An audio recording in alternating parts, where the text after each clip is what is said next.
मिथुन राशि वाले लोगों के लिए लंबे समय से राहु दशम भाव में चल रहे थे, लेकिन अब शुक्र और बुध भी दशम भाव में आ गए हैं मार्च के महीने में। क्या कुछ इम्पैक्ट डालेंगे आपके कार्यक्षेत्र के ऊपर, इसके बारे में बात होगी। नमस्कार, बहुत स्वागत है आप सभी का। मैं हूं आपके साथ भावना शर्मा। मंथली सीरीज है मार्च के महीने की, ये थर्ड वीडियो है, यानी कि इस वीडियो में हम बात कर रहे हैं जेमिनाइज यानी कि मिथुन राशि वाले लोगों के लिए कैसा रहेगा ये पूरा महीना। एक बहुत इंपॉर्टेंट इवेंट इस महीने में होने जा रहा है, वो है शनि का गोचर, यानी कि जो शनि है वो 29 मार्च को ट्रांजिट करेंगे कुंभ राशि से, जो कि उनकी खुद की राशि है, उससे मीन राशि में, जो कि देवगुरु बृहस्पति की राशि है। अब ये जैसे ही ट्रांजिट होगा एरीज यानी कि मेष राशि वाले लोगों के ऊपर, आप जानते हैं 7.5 का प्रभाव आ जाएगा और कई सारे राशियां ऐसी हैं जिसके ऊपर प्रभाव पड़ेगा।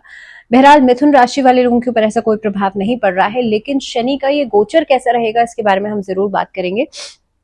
अभी की परिस्थिति के हिसाब से देखा जाए तो मिथुन राशि वाले लोगों के लिए 1 मार्च का जो चार्ट बनता है, गुरु जो है वो आपके 12th हाउस में है लंबे समय से। मंगल आपके लग्न में रहेंगे। इसी के साथ साथ राहु बुध और शुक्र का कंजंक्शन है 10th हाउस में। सूर्य और शनि का कंजंक्शन है 9वें भाव में, यानी कि आपके भाग्य स्थान में, और केतु जो है वो आपके 4th भाव में रहेंगे। अब इसका प्रभाव जो है आपके कार्यक्षेत्र पर कैसा पड़ेगा, ओवरऑल लाइफ पर कैसा पड़ेगा, मार्च का महीना कैसा रहेगा। शुरुआत करते हैं सबसे पहले आपके कार्यक्षेत्र के हिसाब से। और एक बार फिर से आपको याद दिला दूं, अगर आप ये प्रेडिक्शन सुन रहे हैं तो आप अपनी चंद्र राशि यानी कि अपना मून साइन फॉलो कीजिएगा।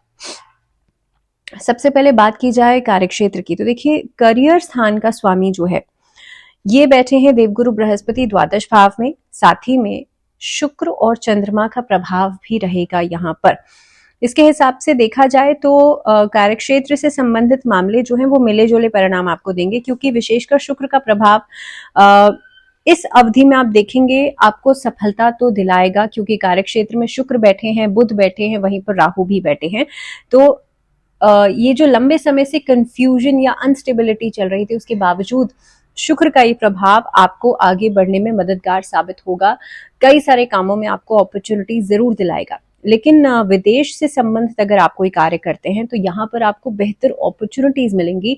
एक ऐसा प्लेटफॉर्म मिल सकता है जिससे कि आपकी मान सम्मान बढ़ेगा, नेम फेम बढ़ेगा, आपके काम को रिकॉग्निशन मिल सकता है। इसके अलावा विदेश से संबंधित किसी काम में, बैंकिंग, फाइनेंस या वाणी से संबंधित, अगर आप काउंसलर हैं कहीं पर, आप कहीं पर स्पीकर हैं, तो आपके कामों में आपको रिकॉग्निशन मिलेगा, आपको फेम मिलेगा। ऐसे लोगों के लिए खास तौर पे महीने की शुरुआत बढ़िया रहेगी। और खास तौर पे अगर देखा जाए ट्रांजिट्स की हम बात करें तो शनि और सूर्य दोनों ही, शनि तो आएंगे महीने के एंडिंग में, लेकिन सूर्य मिड ऑफ द मंथ में आ जाएंगे आपके दशम भाव में, तो आपको कॉन्फिडेंस भी देंगे। तो बुधादित्य योग भी बनेगा, कॉन्फिडेंस बढ़ेगा। तो ओवरऑल अगर देखा जाए तो समय आपके लिए अच्छा रहेगा। वहीं पर व्यवसाय के लिहाज से अच्छा एक और चीज है यहाँ पे, देखिए बुध जो है वो नीच की अवस्था में रहेंगे, तो कनेक्शन से थोड़ा सा केयरफुल रहेगा। ओवरऑल आपकी जो वाणी है उसमें आपको रिकॉग्निशन जरूर मिलेगा, लेकिन आपके जो कनेक्शंस हैं उसे सही तरीके से इस्तेमाल कीजिएगा। जो लोग लाइजनर की तरह काम करते हैं, जिन लोगों का काम कॉन्टैक्ट बेसिस पे होता है, उन लोगों को थोड़ा सा ज्यादा सावधान रहने की जरूरत है। आपने किसी से कोई गलत कॉन्टैक्ट करा दिया तो प्रोबेबली उसका असर आपकी छवि पर पड़ेगा, आपके ओवरऑल व्यक्तित्व पर पड़ेगा, या आपके काम पर पड़ेगा। व्यवसाय के लिहाज से देखा जाए तो शुक्र का गोचर आपके व्यापार के लिए भी सहयोगी बनेगा। इसके अलावा आपका खुद का सौंदर्य में निखार आएगा, और जिसको इसका एक इस इम्पैक्ट को आप ऐसे समझ सकते हैं कि आपका अट्रैक्शन बढ़ेगा, और आसपास के जो लोग हैं या आसपास के, इनफैक्ट आपका वर्चस्व बढ़ेगा, आपका मान सम्मान बढ़ेगा, जिसकी वजह से लोग आपके साथ किसी भी तरह का व्यापार करने में ज्यादा इंटरेस्टेड रहेंगे। तो शुक्र का प्रभाव इस तरह से देखा जा सकता है। कोई बड़ी उपलब्धि आपको मिल सकती है। नौकरी पेशा लोगों के लिए भी बेहतर प्रदर्शन करने के आपको कई सारे मौके मिलेंगे। अगर अभी तक आपको ऐसा लग रहा था कि भाई आप मेहनत तो कर रहे हैं लेकिन लोग रिकॉग्नाइज नहीं कर पा रहे हैं, आपके बॉसेस आपके काम को अप्रिशिएट नहीं कर रहे हैं, तो ये महीना अप्रिसिएशन मिलेगा। सिर्फ एक चीज का ध्यान रखिएगा, अपने सहकर्मियों के साथ तालमेल बना करके चलिएगा। एक सही सामंजस्य बना करके चलना आपकी रिलेशनशिप्स को बेहतर करेगा। अपने वर्क प्लेस पर अपने क्रोध को थोड़ा सा शांत रखिएगा, क्योंकि मंगल लग्न में है, इसीलिए मंगल लग्न में होने की वजह से क्रोध की जो एक, गुस्से की जो एक टेंडेंसी है वो बढ़ सकती है। आर्थिक रूप से देखा जाए तो आपके लाभ भाव के स्वामी पहले भाव में रहेंगे, यानी कि मंगल, और मंगल के गोचर को पहले भाव में काफी हद तक आप देखेंगे बहुत, आई वुड से कि मंगल का साल भी है। मंगल आपके, और आपका जो लग्न होता है, सेंटर ऑफ द चार्ट होता है, वो आपका मस्तिष्क भी होता है। मंगल एक फायरी साइन है। मंगल जब आपके मस्तिष्क पर बैठते हैं तो अग्रेशन में डिसीजंस लेने की टेंडेंसी बढ़ जाती है, या फिर जल्दबाजी में डिसीजंस आप ले सकते हैं। तो इसीलिए अगर लाभ भाव के स्वामी आपके लग्न में बैठे होंगे, इसकी वजह से जल्दबाजी में डिसीजन लेने से बचेगा।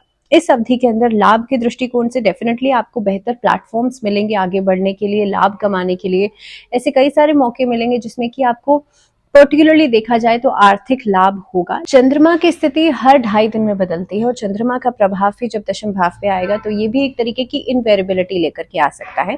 तो इसीलिए जल्दबाजी में फैसले लेने से बचेगा। इसके अलावा अगर देखा जाए तो आपकी कमाई अच्छी होगी, बचत के कई सारे योग आपके लिए बनते हैं, कई सारे ऐसे मौके मिलेंगे। साथ ही में धन के कारक बृहस्पति आपके लिए इस महीने के अंदर आपके धन भाव के स्वामी के नक्षत्र में रहेंगे, तो यानी कि धन दिलाने की कोशिश करेंगे।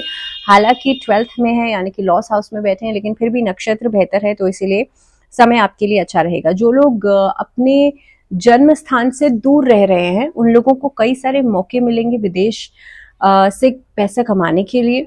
इनफैक्ट जो लोग खासतौर पे ट्रैवल के बारे में सोच रहे हैं, विदेश जाकर के काम के बारे में सोच रहे हैं, उनको कई सारे मौके मिलेंगे विदेश जाकर के काम करने के लिए। तो 2025 में मार्च के महीने की बात की जाए, ओवरऑल अगर मैं बात करूं, आर्थिक स्थिति की अगर मैं बात करूं, तो आपके लिए देखिए पहले के मुकाबले कमाई आपकी मेहनत के अनुसार होना शुरू हो जाएगी। इस अवधि के अंदर धन स्थान के स्वामी के नक्षत्र में होने की वजह से आपका जो बृहस्पति है वो आपको इम्पैक्ट अच्छा देगा, और आपके लिए एक मददगार, एक सपोर्टिंग एलिमेंट की तरह काम करेगा। तो ओवरऑल फाइनेंसेस आपके बेहतर रहेंगे। अब बात करते हैं आपके लिए स्वास्थ्य की। तो लग्न या आपकी राशि के स्वामी बुध इस पूरे महीने में नीच अवस्था में रहेंगे। दूसरी बात, इस महीने के एंडिंग में बुध जो हैं वो आपकी वक्री अवस्था में भी हो रहे हैं। ओवरऑल अगर देखा जाए तो ये जो चेंज ऑफ सीजन है इसकी वजह से स्वास्थ्य से संबंधित दिक्कतें हो सकती हैं। ऐसा कोई मेजर इश्यू या कोई मेजर रिस्क नहीं नजर आता है, लेकिन स्किन से जुड़ी हुई प्रॉब्लम्स आपको डेफिनेटली परेशान कर सकती हैं। बार बार किसी न किसी एलर्जी को लेकर के आपको परेशानी हो सकती है, डॉक्टर के पास विजिट करना पड़ सकता है। आपकी लापरवाही की वजह से दिक्कतें पैदा हो सकती हैं, क्योंकि राहु बुध और शुक्र भी साथ में बैठे हैं। तो कुल मिलाकर के अगर देखा जाए, और मोर इम्पोर्टेंटली ये रहेगा कि चिड़चिड़ापन या एंग्जाइटी की वजह से भी स्वास्थ्य आपका बिगड़ सकता है, स्वास्थ्य में एक असर आपको दिखेगा। 14 मार्च को सूर्य जो है वो आपके दशम भाव में आ जाएंगे। हालांकि स्वास्थ्य के लिहाज से सूर्य का दशम भाव में आना, जब बुध के साथ आ जाएंगे तो थोड़ा सा बेहतर परिस्थितियों को बनाएंगे, लेकिन फिर भी आपकी लापरवाही जो है वो बार बार स्वास्थ्य में मिला जुला असर आपको देगी। तो अपनी दिनचर्या को ध्यान में रखिएगा, गायत्री मंत्र का चांट कीजिएगा। जिन लोगों को बहुत ऐसी कोई क्रॉनिक डिजीज है, या फिर आपको बार बार ऐसा लग रहा है कि स्वास्थ्य खराब हो रहा है, महामृत्युंजय मंत्र का जप जरूर कीजिएगा। रिलेशनशिप्स के हिसाब से देखा जाए तो प्रेम विवाह की अगर आप लोग बात कर रहे हैं, प्रेम संबंधों की बात की जाए, तो ये महीना पंचम भाव के स्वामी शुक्र की स्थिति इस महीने में बेहद अच्छी रहने वाली है। ऊपर से शुक्र प्रेम के कारक भी हैं, तो आपके लिए आप देखेंगे कि इस महीने में एक अच्छी खासी युति बन रही है। आप लव रिलेशनशिप्स को और ज्यादा एक्सप्लोर करेंगे इस महीने के अंदर आपके, क्योंकि लव रिलेशनशिप्स बेहतरीन बनते हुए नजर आते हैं। वैवाहिक जीवन में हालांकि मंगल का इम्पैक्ट दिखाई देता है, तो ईगोइस्टिक इश्यूज बढ़ सकते हैं, या फिर आपस में कहासुनी हो सकती है, आपस में छोटे छोटे मुद्दों को लेकर के बातों में खींचातानी नजर आएगी, या ऐसा वातावरण बन सकता है जिसमें कि गलतफहमियां बढ़ सकती हैं, जिसके कारण छोटी सी बात भी बड़ा रूप ले सकती है। तो ऐसी परिस्थितियों को अगर आप अवॉइड करते हैं तो क्रोध से बचेगा। जो मैंने आपसे वीडियो की शुरुआत में कहा था कि मंगल का प्रभाव लग्न पे होने की वजह से क्रोध यानी कि गुस्सा बढ़ेगा, और गुस्से से बचने का एक ही कारण है कि आप क्योंकि मन को नियंत्रित करता है एस्ट्रोलॉजी में चंद्रमा, और चंद्रमा को भगवान शिव अपने मस्तक पर धारण करते हैं। तो इसीलिए नमः शिवाय का चांट कीजिए, शिवलिंग पर जल अर्पित कीजिए, शिवलिंग पर काले तिल अर्पित कीजिए, साथ ही में राम नाम का जप जरूर कीजिएगा। पारिवारिक स्थिति के लिहाज से बात की जाए तो ये महीना आपके लिए संतोषप्रद रहेगा। दूसरे भाव पर इस महीने में किसी भी ग्रह का बहुत ज्यादा नकारात्मक प्रभाव नहीं दिखाई देता है। तो पुराने कलह कलेश खत्म होंगे, आपसी दूरियां जो है वो खत्म होंगी, भाई बहनों के साथ एक अच्छा तालमेल बनता हुआ नजर आता है। वहीं पर इस महीने के अंदर प्रॉपर्टी में या किसी ऐसी एसेट में आप लोग इन्वेस्ट कर सकते हैं, तो इसके लिहाज से भी समय अच्छा है। चतुर्थ भाव के स्वामी जो है वो नीच अवस्था में रहेंगे। हालांकि ये समय जो है कहीं ना कहीं पे आप अगर बहुत इनवेरेबिलिटी दिखाते हैं अपने परिवार को लेकर के, दैट मीन्स आपको कोई रिस्पॉन्सिबिलिटी दी गई और आप उसे बखूबी नहीं निभा रहे हैं, तो उसका एक असंतोष आपके मन में जरूर रहेगा। लेकिन ओवरऑल अगर देखा जाए तो आज कोई मेजर इशू नहीं दिखाई देता है। स्टूडेंट्स के हिसाब से बात की जाए तो पंचम भाव के स्वामी शुक्र दशम भाव में रहेंगे। इस महीने में कहीं प्लेसमेंट्स हो सकती हैं, उच्च शिक्षा के लिए भी अच्छा समय रहेगा। तो इस महीने में उच्च शिक्षा के लिए कोई योजना बनाई जा सकती है। पढ़ाई लिखाई को लेकर के आप बहुत ज्यादा प्लान तरीके से आगे बढ़ेंगे, स्ट्रैटेजी बना करके आप कोई उपलब्धि हासिल कर सकते हैं। तो कुल मिलाकर के स्टूडेंट्स के लिए भी ये महीना अच्छा रहेगा। नियमित रूप से हनुमान चालीसा का पाठ जरूर कीजिएगा। इसके अलावा मंगल का दान आपके लिए करना अच्छा रहेगा। फिलहाल के लिए इस वीडियो में इतना ही, दीजिए इजाजत। जुड़े रहिए चैनल के साथ। नमस्कार।